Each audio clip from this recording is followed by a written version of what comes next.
According to the internet, only dogs, babies, and young children suffer from separation anxiety, but that's just not true. Teens and even adults can suffer from this as well. Hi, I'm Mallory Grimste. I am a teen therapist, and I am here to help you improve your mental health. If that is something that you're into, please be sure to hit that subscribe button and turn on that bell notification. That way you're notified every single time that I post a new video. So, separation anxiety. Let's talk about it for a moment. Separation anxiety is a legitimate, actual mental health diagnosis. It's typically applied to young children who have an extremely difficult time separating from their primary adult caregiver, usually a parent. But oftentimes, separation anxiety can continue and affect us even as teenagers and adults. This video was actually inspired by viewers like you who requested a video about how to deal with separation anxiety when you're not a dog. There's an overwhelming amount of videos on how to help your dog cope, but not teenagers and adults. So you asked,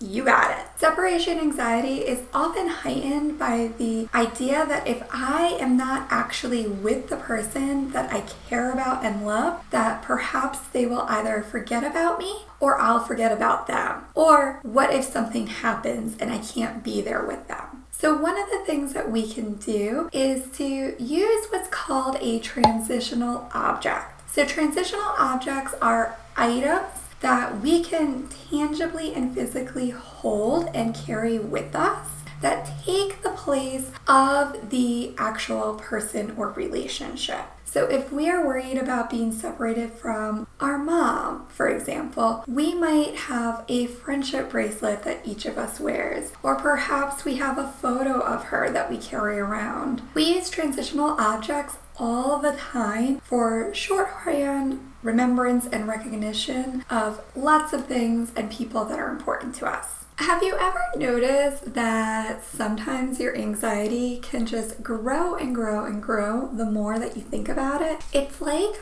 our thoughts work us up. They just keep us going. So one way that you can stop that anxiety thought train is to use a strategy that's called cognitive dissonance. So cognitive dissonance is the idea of creating some separation from our thinking thoughts. So you can do this in a few different ways. You can say the thought again, but in a funny voice or in an accent. You can also imagine that these thoughts are being placed on leaves and floating down a stream far away. And if they happen to pop up again, you can place them on another leaf and let it float away down the stream. One thing that I know a lot of people struggle with when they're first starting to tackle their separation anxiety, they try to complete everything and overcome all their barriers and obstacles in one giant step. I do not advise that. First of all, that's really overwhelming. It's kind of a setup for failure. It's asking you to take this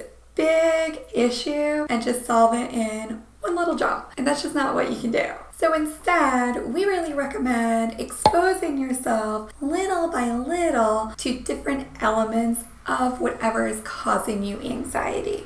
Let's say that you're somebody who has a parent who is sick and in and out of the hospital a lot. It is totally normal that you would be worried about their health, well-being, and safety. For some reason, we have this sort of magical thinking that if we're present, somehow we'll be able to save the day. That may be true, but in these instances, it's pretty unlikely. One thing that you can do to build up your trust in being able to be separated from that parent is by taking small steps and exposing yourself to being away for longer periods of time. So you can do this by establishing a check-in process. Now for some of you, you may need to check in every 15 minutes to start. That's okay. Others, maybe it's a once a day check-in. I don't know. See what feels right and good for you. Another idea that you might have is, let's say that you are going to dance class and typically your parent would be able to sit in the room with you. Now, due to the impact of COVID-19, we know that